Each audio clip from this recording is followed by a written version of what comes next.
반갑습니다. 매일 성악을 하는 55세 아저씨입니다. 왜 성악을 하는가에 대해 궁금증을 가지실 거라고 예상이 갑니다. 지금부터 저의 이야기에 귀를 기울여 주시면 감사하겠습니다. 10월의 그날은 쌀쌀한 가을바람이 불어서 활동하기도 아주 좋은 선선한 날씨라고 어머니께서 말씀을 해주셨어요. 그날은 제가 태어난 날이었습니다. 평범하고 조용한 그 동네에 제가 보물처럼 찾아온 셈이었죠. 그날은 온 동네에 있는 사람들이 축제를 열었다고 합니다. 저의 아주 큰 울음소리를 들으시고는 동네 분들이 그놈 울음소리 한번 아주 듣기 좋구나 라는 말씀을 거의 다 하셨고, 그렇게 저는 조용하고 좋은 동네에서 자라왔습니다.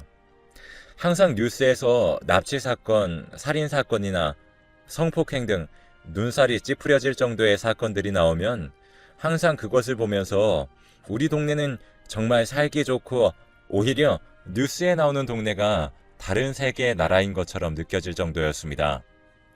그렇게 초등학교라는 새로운 사회에 들어가서 새로운 친구들과 선생님과 함께 공부라는 새로운 문화를 접하기 시작하였습니다.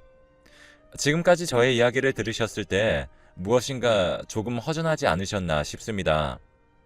바로 아빠라는 존재가 없어서 그러셨을 걸로 예상이 됩니다. 저는 초등학교에 들어가기 전 모든 아이들이 다 아빠라는 존재가 원래 없는 것인 줄 알았습니다. 그런데 더 많은 아이들을 만나면 만날수록 아이들은 가족의 이야기를 서로 이야기할 때 한 친구가 저에게 이런 말을 했습니다. 넌 아빠가 없어? 왜 엄마 얘기만 그렇게 하는 거야? 라고 그냥 단지 순수하게 질문만 한 친구에게 뭐가 그리 화가 나서 입술이 터질 정도로 때렸나 싶습니다. 그러한 일이 있고 나서 저는 엄마에게 가서 물었습니다. 엄마, 나 왜 아빠가 없어? 라는 질문에 엄마는 저에게 너가 나중에 좀 더 크면 내가 알려줄게. 지금은 너무 어려. 라는 조금은 답답하게 답변을 주셨습니다. 그러자 저는 그 자리에서 울어버렸습니다. 애들이 나 아빠 왜 없냐고 막 물어보는데 엄마가 무슨 이유인지 알려라도 줘야 내가 무슨 일인지 애들한테 이야기라도 하지. 나도 창피하단 말이야. 라고 말을 하자 어머니는 애들이 왜 아빠 없냐고 물어보면 우리 아빠는 돈 벌러 외국으로 나갔다고 얘기해. 이 이야기를 들은 저는 그 뒤로 계속 친구들에게 엄마가 시키는 대로 이야기를 했습니다. 하지만 저는 어머니의 말씀을 사실대로 믿지 않았습니다. 거짓말인 것을 어린 그 나이에 어느 정도 알고는 있었으니까요. 그렇게 초등학교를 졸업하고 중학교에 입학을 하자마자 저는 어머니께 아버지에 관한 질문을 했습니다. 엄마, 나 이제 나이 좀 먹었으니까 아빠 왜 없는지, 지금 어디에 있는지, 아니다, 살아있기는 한 건지 좀 알려주면 안 돼? 이 말을 들은 어머니는 너가 고등학교 졸업하면 알려줄게 라는 말씀을 하셨습니다. 정말 많이 궁금했지만 좋은 이야기인 것 같지는 않다는 느낌을 받아서 어머니의 말씀대로 고등학교를 졸업할 때까지 기다려야겠다고 다짐을 했습니다. 그렇게 평범하게 공부를 하고 친구들과 재미있는 중학교 생활을 마치고 졸업식을 앞두고 있던 날 친구들끼리 모여서 너네는 내일 졸업식에 누구 오시냐? 라는 이야기가 나왔고 저는 당당하게 난 엄마만 오기로 했어. 너네는? 이라는 질문에 친구들은 아버지는 뭐 하시고 어머니만 오냐? 라고 저에게 되물었고 저는 초등학생 때 했던 것처럼 아빠는 일 때문에 바쁘셔서 지금 이 지역에 안 계셔 라는 말을 했더니 친구들 중 한 명이 갑자기 이 지역에 없는 게 아니라 이 세상에 없는 거 아니야? 라며 저를 비웃었습니다. 세상 그 어떤 욕이 저를 향해 날라와도 참을 수 있었지만 장난이든 욕이든 제 기분을 상하게 하는 말을 듣고는 정말 가만히 있을 수 없었습니다. 그래서 저는 결국 서러움이 폭발하였고 있는 힘껏 그 친구의 뺨을 주먹으로 내려쳤습니다. 너 지금 나한테 했던 말 다시 짓거려봐. 뭐라고 그런 거냐? 지금 아빠가 뭐? 어쩌고 어째? 너가 그럼 나한테 아빠는 졸업식에 왜 안 오냐는 질문에 내가 나 아빠 없어서 안 온다는 말을 하길 원했던 거야? 지금 너 맞으려고 일부러 작정한 거 맞지? 제가 그 친구를 때릴 때 주위 친구들은 저를 말리지 않았습니다. 그 친구가 충분히 맞을 짓을 했다고 생각했기 때문일까요? 결국 선생님이 오셔서 저를 말리셨고 그 결과 선생님께서 저희 어머니에게 이 사실을 알렸습니다. 지금까지 저에게 혼내신 적이 없던 어머니가 화를 내시는 것을 그날 처음 봤어서 몇 년이 지난 지금도 어머니의 말투와 목소리가 아직도 생생하게 기억이 납니다. 그래, 그 아이가 그런 식으로 이야기한 것은 정말 못된 행동이긴 해. 그렇다고 그래서 너가 때리는 행동은 더 나쁜 행동인 걸 알고 있기는 하니? 어머니의 말씀에 저는 아무런 대꾸도 하지 않았습니다. 그러다가 갑자기 왜 내가 혼나고 있어야 되는지 그 나이에는 도무지 이해가 가지 않았고 이해를 하고 싶지도 않았던 것 같습니다. 결국 화가 너무 나버렸고 그래서 대체 나는 아빠가 없는 이유가 뭔데? 아니 그리고 아빠가 죽었든 살았든 내 가족 욕하는데 어느 누가 가만히 있어? 우리 아빠가 욕먹을 짓을 하고 다니기라도 한 거야? 그리고 엄마는 내가 자식으로서 아빠가 어디 있는지 궁금해하는 게 당연한 거 아니냐고. 말 좀 해봐. 맨날 무슨 내가 나이가 어리다 고등학교 졸업하면 알려주겠다는 게 무슨 소용이고 무슨 상관이 있는데. 어차피 그때 알게 되나 지금 알게 되나 별다를 거 없는 거고. 엄마가 혹시 내가 아빠의 이야기를 듣고 충격받을까봐 걱정되어서 말을 안 하는지 모르겠는데 나는 지금 엄마의 태도가 더 충격적이야. 그러니까 얼른 말해줘. 사실 저는 이날 어머니에게 처음 대들었던 날이고 마음에도 없는 막말을 퍼부으며 제가 말하고도 후회를 한 그런 날이었습니다. 제가 이렇게 막말을 하고 나서 한참 동안 어머니는 말씀이 없으셨고 미안하다라는 말씀을 남기시고 집을 나가셨습니다. 제가 하루 종일 몇백 번 아버지의 행방에 대해서 물어봐도 대답을 해주지 않던 어머니가 그저 미웠습니다. 말씀을 해주시지 않자 그 비밀이 도대체 무엇인지 날이 가면 갈수록 더 궁금해졌고 결국 어머니에게 자식으로서 해서는 안 될 행동을 하고 말았습니다. 그날 그렇게 어머니가 집 밖으로 나가셨고 다시 집으로 들어오실 때까지 자지 않고 현관문에 서 있었습니다. 현관문에 있은 지 5시간 정도 지났을까? 드디어 들어오셨습니다. 진짜로 나한테 말씀 안 해주실 거예요? 대체 어떤 일이 있길래 하나뿐인 자식인 나한테까지 이렇게 말을 안 하는 거냐고. 심지어 어린 나이에 내가 무슨 잘못을 했길래 아빠가 외국에 있다는 거짓말까지 시킨 건데 나 엄마가 지금 이 자리에서 당장 얘기 안 해주면 나 이대로 죽어버릴 거야. 내가 진짜로 죽기 원하지 않는다면 당장 얘기해줘. 어머니는 저의 행동을 보고 충격을 먹으셨지만 그제서야 저의 방법이 통한 것 같았습니다. 그렇게 어머니와 저는 식탁에 마주보고 앉았고 그 밤에 어머니와 진지한 이야기를 나눴습니다. 지금부터 내가 하는 이야기 듣고 충격 먹지 않을 자신 있는 거지? 마음의 준비는 한 거지? 라는 질문을 저에게 5번이나 되물으셨고 저도 그에 맞춰 5번 대답을 했습니다. 너는 우리 동네에 좋은 사람들만 있다고 생각하지? 다들 인심 좋고 밝고 긍정적이라고 다 생각하는 거지. 아빠에 대해서 물어봤는데 어머니께서는 갑자기 우리 마을 사람들에 대해 물으시니 이게 도대체 뭔 말인가 싶었습니다. 아니 엄마, 나는 지금 아빠 이야기에 대해 물어보는 건데 대체 왜 우리 동네 사람들 이야기를 갑자기 하는 거야? 저의 말을 들은 어머니는 무시를 하시고 하시던 말씀을 이어나갔습니다. 너가 태어나기 전에는 아주 시끄럽고 난폭한 그런 동네였어. 너가 상상하기 힘들겠지만 여기 납치 사건도 살인 사건도 폭행 사건 등 안 좋은 사건이란 사건은 다 일어났던 곳이야. 그래서 이사 온 지 2주도 안 되어서 다른 곳을 찾아서 나간 사람들 완전 많아. 무슨 사건만 일어났다고 하면 어린아이, 어르신 할 것들 없이 그냥 무슨 사건에 휘말리고 난리도 아니었어.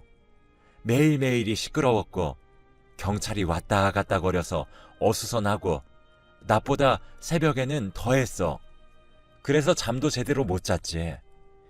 너가 그리 궁금했던 아빠는 공장에 다니는 평범한 사람이었지만 항상 집에만 오면 노래 부르는 것을 좋아해서 성악가처럼 노래도 배워서 근사하게 부르고 흥도 많았어. 그런데 사건이 끊이질 않는 이 동네랑 무슨 관련이 있나 엄마가 지금 하는 소리가 무슨 소린가 할 거야. 경찰관들에게 끌려간 사람들 중 너네 아빠도 있었어. 이 말을 듣고 저는 그럼 우리 아빠가 범죄자라는 소리인가 싶었고 어머니께 되물었습니다. 엄마, 그럼 우리 아빠가 범죄자라는 소리야? 뭔 말이야? 그러자 어머니께서 차라리 너네 아빠가 범인이었으면 난 억울하지도 않아 라는 말씀을 하셨고 더 이해가 안 갔습니다. 그러면 도대체 지금 엄마가 나한테 하는 말은 아빠가 범인도 아닌데 경찰한테 끌려갔다는 소리잖아. 알아듣게 좀 설명해봐. 어머니께서 저에게 다시 설명을 해주셨습니다. 그러니까 너 아빠가 범죄자도 아닌데 끌려갔어. 살인사건의 가해자로.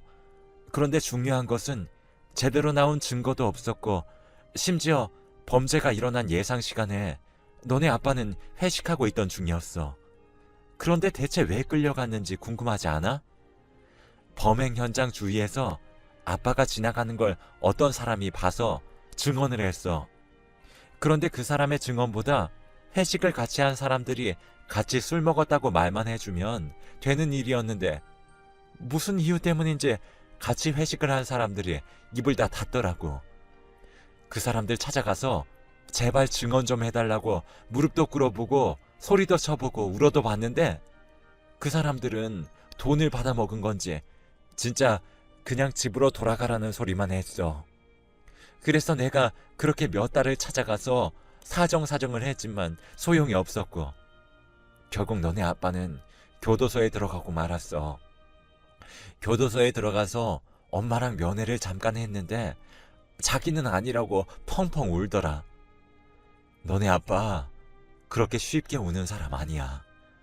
그런데 그렇게까지 울은 게 아직도 생각하면 너무 화가 난다. 근데 또 웃긴 건 재판을 봤는데 너네 아빠가 자기가 그랬다고 이야기를 하더라.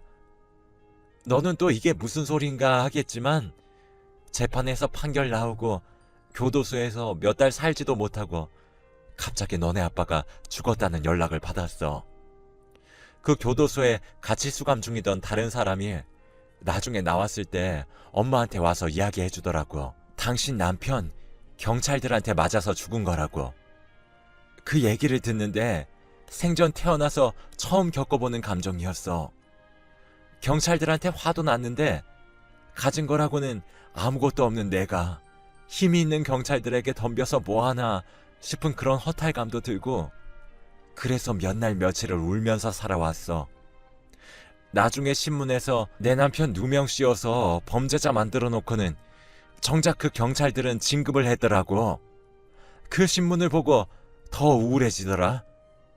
내가 인생에 무슨 죄를 지었길래 이러한 일을 겪은 것인지 그렇게 우울한 날들 보내다가 중간에 갑자기 너를 임신을 하게 된 거야. 내 옆에는 남편이 없으니까 자식이라도 잘 키우자라는 생각으로 너 지금까지 열심히 키운 거야. 솔직히 돈만 아니었으면 너네 아빠 지금쯤 완전 잘 나가는 성악까지 않았을까 싶어. 에휴, 지금 와서 그 사람도 없는데 무슨 이런 이야기를 하냐. 엄마가 미안해. 괜히 쓸데없이 감춰서 이제야 좀 궁금증이 풀려? 저의 궁금증은 풀렸지만 엄마의 목소리가 제가 생전 들어본 적 없는 목소리였습니다. 그때만 생각하면 되게 분하셨던 것 같은 느낌이 들었습니다. 그런 느낌을 받음과 동시에 어머니께 죄송하다는 생각이 들었습니다. 나의 궁금증은 풀렸지만 오히려 어머니의 좋지 않은 기억을 꺼내게 만들었기 때문입니다. 엄마, 안 좋은 기억을 꺼내게 해서 미안해요.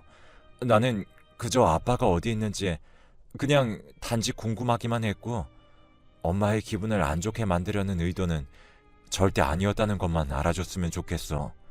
그리고 나에게 솔직하게 다 얘기해줘서 고마워. 저는 처음으로 나의 아버지에 대한 진실된 이야기를 들었고 혼자 그 일을 견뎌온 어머니가 신기하다는 생각이 들었습니다. 나는 한 번도 본 적 없는 아빠지만 어머니께 아빠란 사랑하는 사람이 있다가 없어지는 것이니까 그 허전함을 겪어보지 않고는 아무도 느낄 수 없다고 생각을 했습니다. 그래서 저는 물론 돈으로 엄마를 호강시켜 드리는 것도 좋지만 어머니에게 조금이나마 아빠의 기억을 떠올리게 만들어 드리고 싶었습니다. 어머니에게 엄마는 혼자가 아니라는 말씀을 전하고 싶었지만 한마디의 말보다 조금 더 좋은 방법이 없을까 생각을 하던 중 아버지가 성악가처럼 노래를 부르시고 흥이 많으셨다는 것이 생각이 났습니다.